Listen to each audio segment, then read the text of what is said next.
मैदा छान कर इसमें नमक और तेल शामिल करके मिक्स कर लें। पानी डालकर नरम आटा गूंद लें। एक प्याले में तेल लगाकर आटा इसमें निकालकर ढककर 30 मिनट के लिए रेस्ट दें।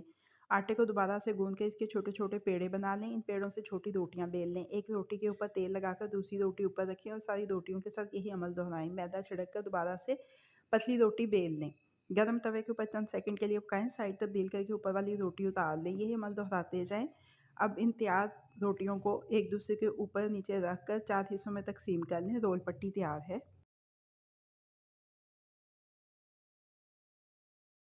एक पैन में तेल गरम करके प्याज शामिल करके रंगत की तब्दीली तक पकाएं। अब इसमें टमाटर लहसुन अदरक का पेस्ट शामिल करके थोड़ा सा भून लें। इसमें चिकन शामिल करके इतनी देर तक पकाएं कि चिकन अपना रंग बदल ले। आलू शामिल करें और थोड़ी देर भूनें। नमक और काली मिर्च का पाउडर डालकर मिक्स कर लें। पानी शामिल करके ढक्कन लगाकर इतनी देर तक पकाएं कि आलू और चिकन गल जाए।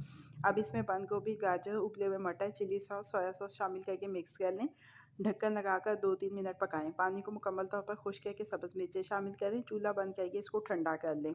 सब्ज़ धनिया शामिल करके मिक्स कर लें। रोल पट्टी में तैयार फिलिंग डालकर मैदे के पेस्ट के साथ बंद करके रोल को तैयार कर लें।